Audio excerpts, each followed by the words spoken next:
Hello students, स्वागत है आपका हमारे यूट्यूब चैनल पढ़ाई गिरी में। आज हमारे टिश्यू चैप्टर का सेकेंड लेक्चर है। आज के लेक्चर में हम लोग को पढ़ना है एनिमल टिश्यू के बारे में। अब एनिमल टिश्यू में हम लोग को किस किस टिश्यू के बारे में पढ़ना है, पहले हम लोग वो देख लेते हैं। तो आज के लेक्चर में हम लोग पढ़ेंगे एपिथेलियल टिश्यू के बारे में, कनेक्टिव टिश्यू के बारे में, मस्कुलर टिश्यू के बारे में और नर्वस टिश्यू के बारे में।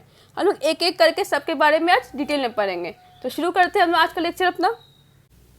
On the basis of the structure of cells and their functions, animal tissues are classified into 4 major types। यानी हमारे सेल के स्ट्रक्चर और उसके फंक्शन के बेसिस पे हम लोगों ने टिश्यू को 4 टाइप में डिवाइड किया है। पहला हो गया हमारा एपिथेलियल टिश्यू, दूसरा हो गया हमारा कनेक्टिव टिश्यू, तीसरा हो गया हमारा मस्कुलर टिश्यू और चौथा हो गया हमारा नर्वस टिश्यू। तो आज एक एक करके हम लोग सारे टिश्यू का पढ़ेंगे। तो शुरू करते हैं हम लोग पहले एपिथेलियल टिश्यू के साथ। Epithelial tissues, the covering of protective tissues in the animal body are called epithelial tissues. यानी हमारे एनिमल बॉडी में जितने भी कवरिंग और प्रोटेक्टिव टिश्यूज़ हैं उन लोगों को कहते हैं हम लोग एपिथेलियल टिश्यूज़। एपिथेलियल टिश्यूज़ को ऐसा इसलिए कहा जाता है क्योंकि वो मोस्टली ऑर्गन्स को कवर कर रहे होते हैं और वो जिस भी पार्ट में वो प्रेजेंट होते हैं उनका जो मेजर फंक्शन है वो प्रोटेक्शन होता है। Epithelium covers most organs and cavities with in the body. ये जो हमारे एपिथेलियम है वो मैक्सिमम ऑर्गन्स और बॉडी कैविटीज़ को कवर कर रहा होता है। The skin, the lining of the mouth, the lining of the blood vessels, alveoli in lungs and kidney tubules are all made up of epithelial tissues।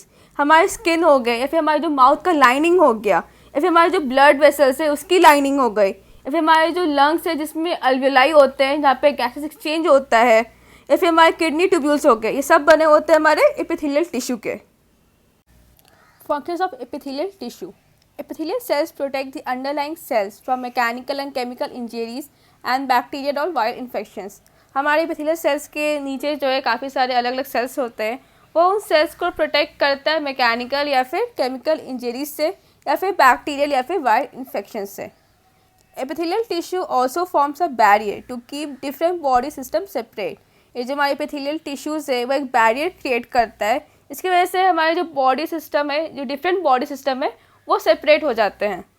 सब epithelial tissue secrete sweat, saliva etcetera. हम आगे के lecture में पढ़ेंगे कि हमारे जो columnar epithelium है या फिर जो क्यूबॉइडल एपिथेलियम है वो लोग मॉडिफाई कर जाते हैं और बना देते हैं ग्लैंडुलर एपिथेलियम, जिससे हमारे स्वेट या फिर सलाइवा सिक्रीट होता है। एनीथिंग एंटरिंग और living the body must cross at least 1 layer of epithelium. हमारे बॉडी से कोई भी चीज़ अगर रिलीज़ होती है या फिर हमारी बॉडी में कुछ भी एंटर करती है तो कम से कम उसको एक लेयर एपिथेलियम क्रॉस करना ही पड़ता है। As a result the permeability of the cells of various epithelia play an important role in regulating the exchange of materials between the body and the external environment and also between different parts of the body. यही reason है कि हमारे जो epithelial cells की जो permeability एक बहुत important role play करती है रेगुलेशन में। रेगुलेट क्या करती है, एक्सचेंज मटेरियल्स हमारा जो होता है उसको रेगुलेट करती है। हमारे जो कोई भी चीज़ अगर हमारे बॉडी में एंटर कर रही है या फिर हमारे बॉडी से कोई भी चीज़ एक्सटर्नल इन्वायरमेंट में रिलीज़ हो रही है, उसका जो रेगुलेशन है वो हमारे एपिथेलियल टिश्यूज़ का काम होता है। इवन हमारे अगर हम अपना बॉडी कंसिडर ही कर ले, हमारे बॉडी में भी बहुत सारी एक्सचेंज प्रोसेस होती है, उसमें भी हमारे एपिथेलियल टिश्यूज़ इन्वॉल्व होते हैं और उस एक्सचेंज को भी कंट्रोल हमारे एपिथेलियल टिश्यू ही करते हैं। तो ये था हमारे एपिथेलियल टिश्यूज़ का functions. Depending upon the shape and functions of the cell, the epithelial tissues are classified as follow। हमारे एपिथेलियल सेल्स के शेप या फिर इसके फंक्शन के बेसिस पे हम लोगों ने एपिथेलियल टिश्यूज़ को 3 टाइप में डिवाइड किया है। पहला हो गया हमारा स्क्वामस एपिथेलियम, दूसरा हो गया हमारा क्यूबॉइडल एपिथेलियम और तीसरा हो गया हमारा कॉलमनर एपिथेलियम। तो पहले पढ़ते हैं हम लोग स्क्वामस एपिथेलियम के बारे में। Squamous epithelium, simple squamous epithelial cells are extremely thin and flat and forms a delicate lining. हमारे जो सिंपल स्क्वामस एपिथेलियल सेल्स जो होते हैं वो काफ़ी पतले होते हैं और फ्लैट होते हैं और क्या करते हैं वो एक डेलिकेट यानी पतली सी लाइनिंग बनाते हैं। The oesophagus and the lining of the mouth are also covered with squamous epithelium. यानी हमारा जो ओइसोफेगस को हम लोग फूड पाइप कहते हैं या फिर हमारी जो माउथ की लाइनिंग होती है वो कवर्ड होती है हमारे स्क्वामस एपिथेलियम से। The skin which protects the body is also made up of squamous epithelium.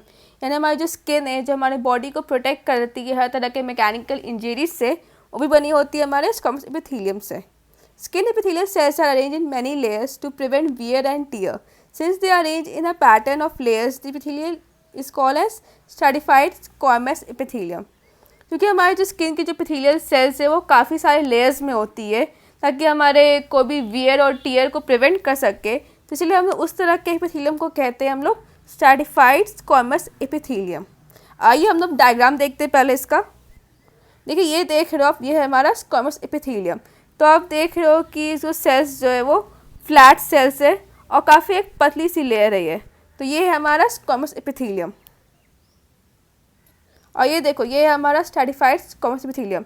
ऐसे कि जिक्र किया था कि इसमें काफ़ी सारे स्क्वामस एपिथेलियम सेल्स के लेयर्स होते हैं। जैसे देख लो आप, काफ़ी सारे लेयर्स हैं और ये प्रेजेंट होता है हमारे स्किन में। तो ये था हमारा स्क्वामस एपिथेलियम। अब पढ़ेंगे हम लोग कॉलमनर एपिथेलियम के बारे में। Columnar epithelium, the columnar epithelial cells are tall cells which are present on sites where absorption and secretion occur, such as the inner lining of the intestine. ये जो हमारे कॉलमनर एपिथेलियल सेल्स है वो toll sales है, यानी लंबे लंबे sales होते हैं। और क्योंकि इनका जो मेजर फंक्शन है वो एब्जॉर्प्शन और सिक्रीशन ही होता है, इसलिए जनरली वो उस साइट्स पर प्रेजेंट होते हैं जहाँ पर एब्जॉर्प्शन और सिक्रीशन होता है, जैसे कि हमारे inner lining of the intestine. The columnar epithelium also facilitates movement across the epithelial barrier. जैसे हम लोगों ने पढ़ा था कि कुछ एपिथेलियल सेल्स जो है वो बैरियर क्रिएट करते हैं ताकि डिफरेंट बॉडी सिस्टम को सेपरेट कर सकें। वहीं पे हमारे जो कॉलमनर एपिथेलियम जो होते हैं उनका काम ये होता है कि ये जो बैरियर्स जो क्रिएट होते हैं उनके अक्रॉस मूवमेंट फैसिलिटेट कर सकें। In the respiratory tract the columnar epithelial cells also have cilia which are hair like projections on the outer surface of epithelial cells. हमारे रेस्पिरेटरी ट्रैक्ट में जो कॉलमनर एपिथेलियल सेल्स जो होते हैं उन लोगों के पास सीलिया होता है। ये सीलिया जो है वो हेयर लाइक प्रोजेक्शंस है। This cilia can move and their movement pushes the mucus in a particular direction. ये जो सीलिया है वो क्या करते हैं कि म्यूकस को एक पर्टिकुलर डायरेक्शन में मूव करते हैं। दिस एपिथेलियम इज दस कॉल्ड सीलिएटेड कॉलमनर एपिथेलियम। क्योंकि ये लोग के कॉलमनर एपिथेलियम के पास सीलिया होता है इसीलिए हम उसको कहते हैं सीलिएटेड कॉलमनर एपिथेलियम। हमारा सीलिएटेड कॉलमनर एपिथेलियम जो है कुछ इस तरह का दिखता है। मान लीजिए हमारे ऐसे लंबे लंबे कॉलमनर एपिथेलियम है और इस पर हमारा ये हेयर लाइक प्रोसेस सीलिया होता है। अब देखते हैं हम लोग कॉलमनर एपिथेलियम का diagram.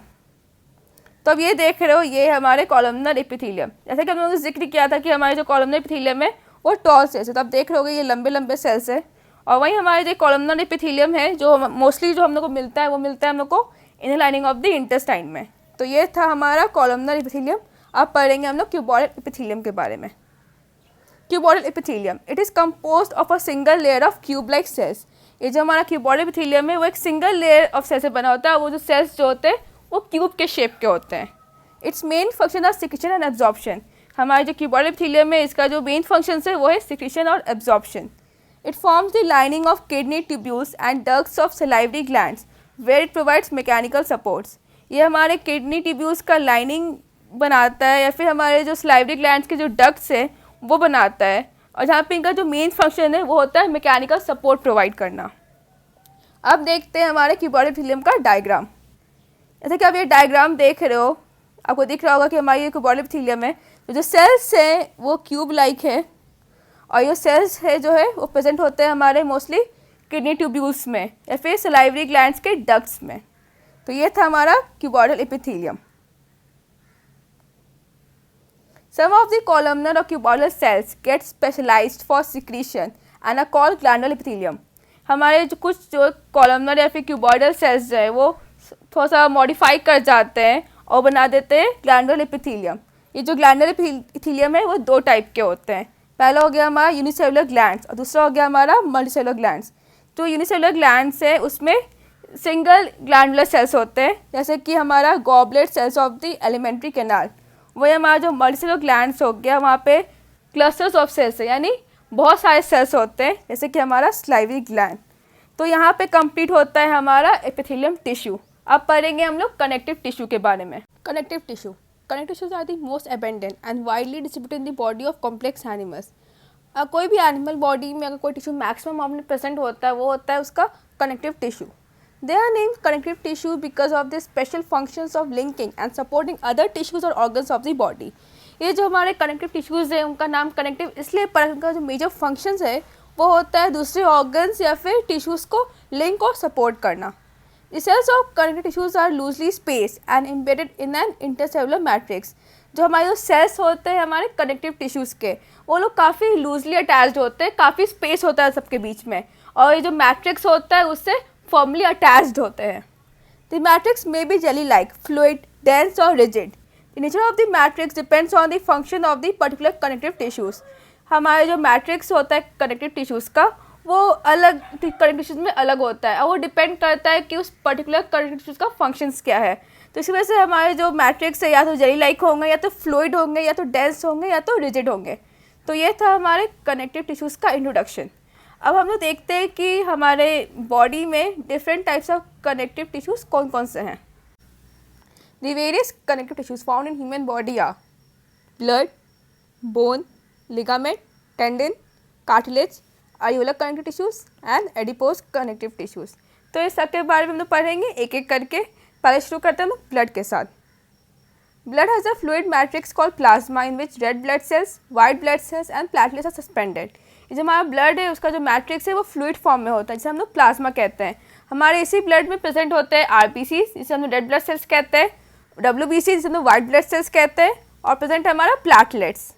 The plasma contains protein, salts and hormones. हमारे इस प्लाज्मा में प्रेजेंट होता है प्रोटीन, सॉल्ट्स और हार्मोन्स।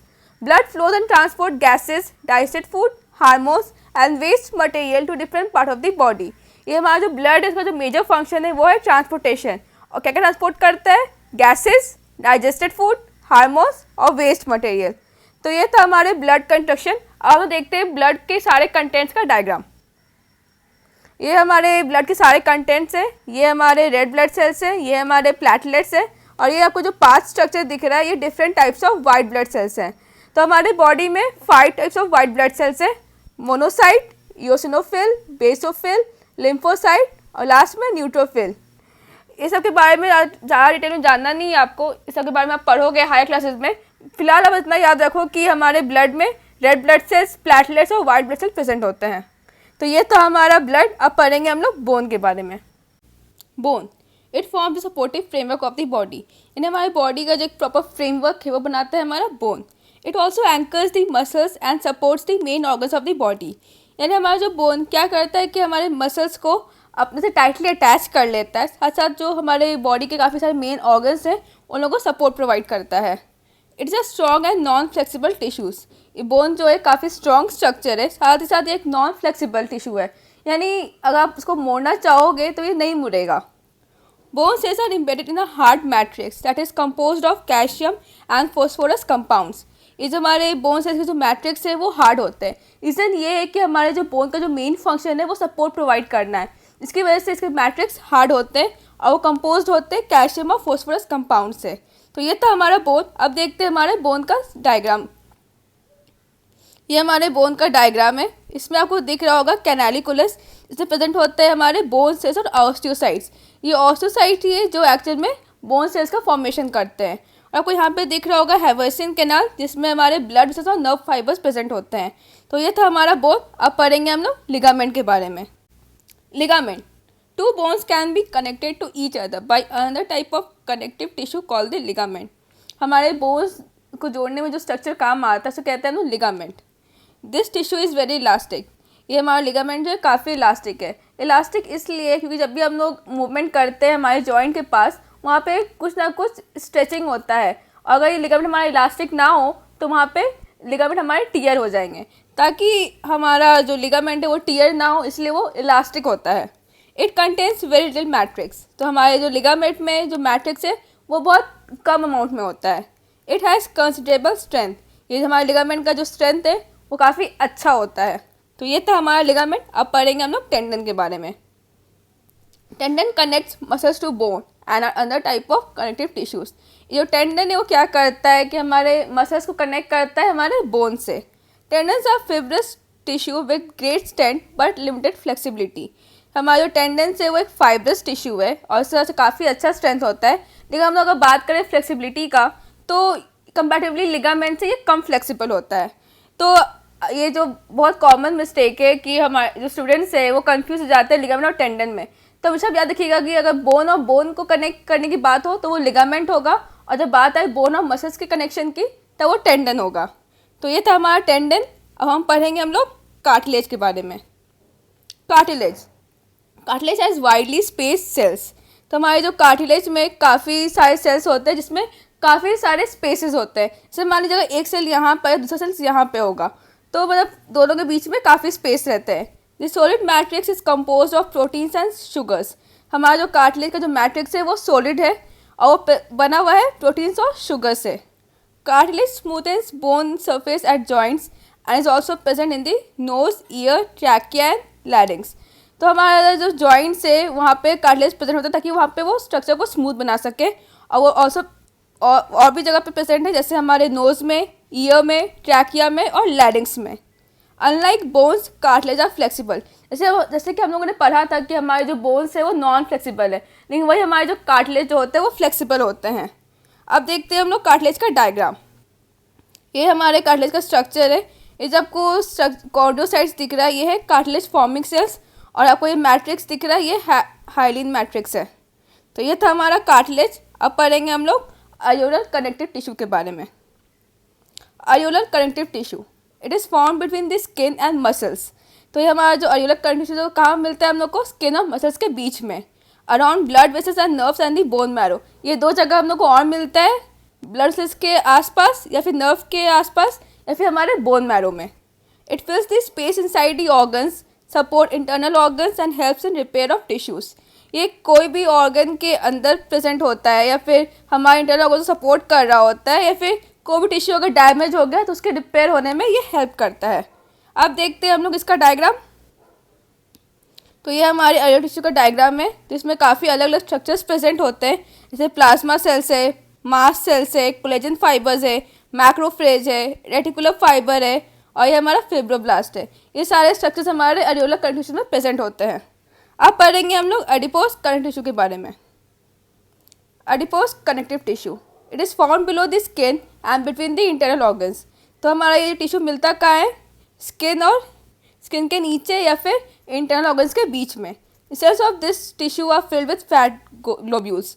तो हमारा जिसका जो सेल्स है इस टिश्यू का, वो उसमें काफ़ी सारे फ्लैट ग्लोब्यूल्स प्रेजेंट होते हैं। Storage of fats also lets it act as an insulator. क्योंकि हमारे फ्लैट ग्लोब्यूल्स में फैट का स्टोरेज होता है, इसकी वजह से ये टिश्यू एक इंसुलेटर की तरह काम करता है। अब देखते हैं हम लोग इसका डायग्राम। ये हमारा एडिपोज टिश्यूज़ है।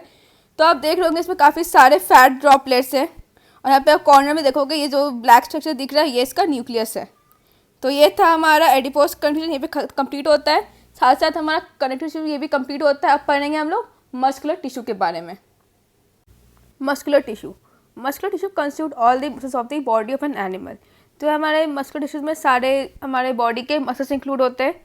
Muscle cells are elongated and large size, so they are called as muscle fibres. तो हमारे जो मसल सेल्स है काफ़ी लंबे होते हैं और काफ़ी बड़े होते हैं साइज में, से हम लोग कहते हैं उसको muscle fibres. Muscle cells are typically arrange in parallel arrangement, allowing them to work together effectively. ये जो हमारे मसल सेल्स है वो पैरेलल फॉर्म में अरेंज होते हैं, यानी एक मसल अगर ऐसे है दूसरा ऐसे होगा फिर दूसरा ऐसे होगा, यानी पैरेलल अरेंजमेंट होता है ताकि वो लोग साथ में इफेक्टिवली काम कर सकें। This tissue is responsible for movement in a body. Muscles contain special proteins called contractile protein which contract and relax to cause movement. तो मस्कुलर टिश्यूज है उनका जो मेन फंक्शन है वो है हमारी बॉडी का मूवमेंट। हमारे मसल्स टिश्यूज़ में ही एक प्रोटीन प्रेजेंट है, कहते हैं उसे कॉन्ट्रैक्टाइल प्रोटीन। ये प्रोटीन का काम ये है कि हमारे मूवमेंट दौरान ये कॉन्ट्रैक्शन या फिर रिलैक्सेशन करता है। तो ये था हमारे मसल टिश्यू का introduction. On the basis of their location, structure and function, there are following 3 types of muscles. यानी हमारे जो मसल सेल्स है उसकी लोकेशन, स्ट्रक्चर और फंक्शन के बेसिस पे हम लोग के पास 3 टाइप के मसल्स होते हैं। तो पहला हो गया हमारा स्केलेटल मसल्स, दूसरा हो गया हमारा स्मूथ मसल्स और तीसरा हो गया हमारा कार्डियक मसल्स। तो पहले पढ़ेंगे हम लोग स्केलेटल मसल्स के बारे में। Skeletal muscles, they are mostly attach to bones and help in body movement. ये जो हमारे स्केलेटल मसल्स है वो मोस्टली हमारे बोन से अटैच्ड होते हैं और वो हेल्प करते हैं हमारे बॉडी मूवमेंट्स में। Under the microscope, these muscles show alternate light and dark bands or striations when strained appropriately. As a result, they are also called as striated muscles. अगर हम इस मसल्स को माइक्रोस्कोप के अंदर ऑब्जर्व करेंगे तो हम देखेंगे ना इसमें लाइट और डार्क बैंड्स है जिसको हम लोग स्ट्रिएशंस कहते हैं, और इसी स्ट्रिएशंस की वजह से इस मसल्स को हम लोग एक और नाम दिए, वो है striated muscles. The cells of this tissue are long, cylindrical, unbranched and multinucleate. ये जो टिश्यू के सेल्स जो हैं वो लंबे होते हैं, सिलेंड्रिकल शेप के होते हैं, अनब्रांच्ड होते हैं और साथ ही साथ ये मल्टी न्यूक्लियड, यानी इस सेल्स में मल्टीपल न्यूक्लियाइज मिलते हैं। तो आइए हम इसका डायग्राम देखते हैं अब। तो इस डायग्राम में आपको दिख रहा है ये हमारा स्केलेटल मसल्स। तो जैसे कि हम लोगों ने बात की थी कि ये लॉन्ग सेल्स है, तो आपको दिख रहा होगा कि लंबे लंबे सेल्स है, सिलेंड्रिकल शेप्ड है, साथ साथ इसमें स्ट्रिएशंस है और ये मल्टीपल न्यूक्लिएटेड यानी मल्टीपल न्यूक्लियस हम लोग को दिख रहा है। और ये जो हमारा स्केलेटल मसल्स है इसका जो मेजर फंक्शन है वो होता है वॉलंटरी मूवमेंट कंट्रोल करना। इसी वजह से इसका एक और नाम पड़ता है, वो है वॉलंटरी मसल्स। तो ये था हमारा स्केलेटल मसल्स। अब पढ़ेंगे हम लोग स्मूथ मसल्स के बारे में। Smooth muscles, the muscles which are involved in involuntary movements like movement of food in the alimentary canal or the contraction and relaxation of the blood vessels are called as smooth muscles। यानी जो muscles involuntary movements में involve होते हैं, जैसे हमारा food का movement हो गया हमारे एलिमेंट्री कैनाल में, या फिर हमारे ब्लड वेसल्स का कॉन्ट्रैक्शन और रिलैक्सेशन हो गया, तो उस तरह के मसल्स को हम लोग कहते हैं smooth muscles. They are also found in the iris of the eye, in ureters and the bronchi of the lungs. तो ये जो हमारे स्मूथ मसल्स हैं हमारे आई के आइस में भी मिलते हैं, हमारे यूरेटस में भी मिलते हैं, वही हमारे लंग्स के ब्रोंकाई में भी मिलते हैं। This cells are long with pointed ends and uninucleate. तो हमारे जो सेल्स हैं स्मूथ मसल्स के वो लंबे होते हैं और उनका जो एंड है वो पॉइंटेड एंड है, तो इसकी वजह से स्ट्रक्चर का एक नाम है, वो कहते हैं स्पिंडल शेप। और वही हमारे जो स्मूथ मसल्स है उसमें सिंगल न्यूक्लियर प्रेजेंट होता है, इसलिए ये यूनिन्यूक्लिएट है। They're also call as unstriated muscles और इनवॉलंटरी मसल्स। तो ये स्मूथ मसल्स को दो नाम और दिया गया है। पहला है अनस्टेटेड मसल्स, वो इसलिए क्योंकि इसमें कोई भी स्ट्रेशंस नहीं मिलता है, और दूसरा नाम है इनवॉलंटरी मसल्स, वो इसलिए क्योंकि हमारे बॉडी के इनवॉलंटरी मूवमेंट्स को ये कंट्रोल करते हैं। तो ये था हमारा स्मूथ मसल्स। आइए हम इसका डायग्राम देखते हैं। तो ये डायग्राम में आपको दिख रहा है ये हमारे स्मूथ मसल्स। जैसे कि हम लोगों ने बात की थी कि ये जो सेल्स है वो लंबे होते हैं और इनका जो एंड है वो पॉइंटेड होता है, वहीं पे इसमें ये सारे जो है अनब्रांच्ड है और इसमें सिंगल न्यूक्लियस प्रेजेंट है। तो ये था हमारा स्मूथ मसल्स। अब पढ़ेंगे हम लोग कार्डियक मसल्स के बारे में। Cardiac muscles, the muscles of the heart show rhythmic contraction and relaxation throughout life. This involuntary muscles are called cardiac muscles. हमारे जो हार्ट में जो मसल्स होते हैं वो पूरे लाइफ टाइम कॉन्ट्रैक्शन और रिलैक्सेशन करते रहते हैं, और इन्हीं मसल्स को हम लोग कहते हैं हम लोग cardiac muscles. Heart muscle cells are cylindrical branch and uninucleate. तो हमारे जो ये कार्डियक मसल्स के सेल्स होते हैं वो सिलेंड्रिकल होते हैं, ब्रांच्ड होते हैं और यूनिन्यूक्लिएट होते हैं। यूनिन्यूक्लिएट यानी सिंगल सेल प्रेजेंट होगा। तो आइए हम इसका डायग्राम देखते हैं। तो ये हमारा कार्डियक मसल्स, जैसे कि हमने बात की थी कि ये ब्रांच होते हैं, तो आपको दिख रहा होगा काफ़ी सारे ब्रांचेस इसके, फिर साथ साथ इसमें स्ट्रेशंस प्रेजेंट होते हैं, और इसमें सिंगल न्यूक्लियस प्रेजेंट है, और ये भी जो है सिलेंड्रिकल शेप के। तो ये था हमारा कार्डियक मसल्स। अब हम लोग तीनों मसल्स को एक साथ कंपेयर कर लेते हैं।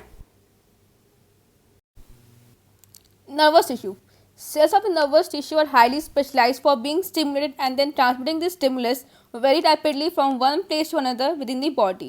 वैसे तो हमारे बॉडी के जितने भी सेल्स हैं वो स्टिमुलस के लिए रिस्पॉन्स करते हैं, लेकिन हमारे जो नर्वस टिश्यू के जो सेल्स हैं वो इस चीज़ में स्पेशलाइज्ड है, और वो क्या करते हैं, वो तुरंत किसी भी स्टिमुलस का रिस्पॉन्स करते हैं और वहीं इस स्टिमुलस को तुरंत ट्रांसफर करते हैं हमारे बॉडी के एक पार्ट से दूसरे पार्ट तक।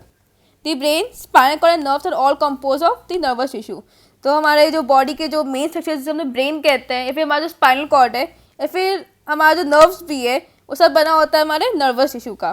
The cells of this tissue are called nerve cells और न्यूरॉन्स। तो हमारे जो नर्वस टिश्यू के जो सेल्स है उन लोगों को हम नर्व सेल्स कहते हैं या फिर neurons. Nerve impulse allows us to move our muscles when we want.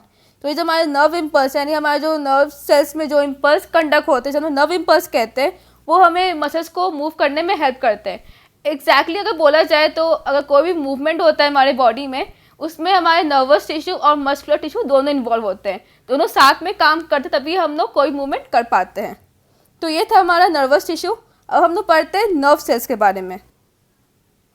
A neuron consist of a cell body with a nucleus and cytoplasm from which long thin hair like parts arises. तो हमारे जो neuron का जो main structure है वो होता है हमारा सेल बॉडी, इसमें प्रेजेंट होता है न्यूक्लियस और साइटोप्लाज्म, और इसी से काफ़ी सारे हेयर लाइक प्रोसेस निकल रहे होते हैं। Usually each neuron has a single long part called the axon and many short branch part called dendrites. तो जनरली एक न्यूरॉन में काफ़ी लंबा सा सिंगल पार्ट होता है, इसे हम लोग एक्सॉन कहते हैं, वहीं पे काफ़ी सारे छोटे छोटे ब्रांचेज होते हैं जिसे हम लोग डेंड्राइट्स कहते हैं। An individual nerve cell may be up to a metre long. तो कोई भी एक सिंगल नर्व सेल्स जो है वो मान लीजिए 1 मीटर लंबा हो सकता है, तो इसीलिए हम लोग नर्व सेल्स को longest cells of the human body भी कहते हैं। Many nerve fibres bound together by connective tissue to make up a nerve. तो काफ़ी सारे नर्व फाइबर्स जो हैं वो कनेक्टिव टिश्यू के हेल्प से एक साथ बाइंड हो जाते हैं और वो एक नर्व बनाते हैं। तो ये था हमारा न्यूरॉन के बारे में। अब हम लोग देखते हैं एक न्यूरॉन का डायग्राम। तो ये जो डायग्राम देख रहे हो आप, इसमें न्यूरॉन है।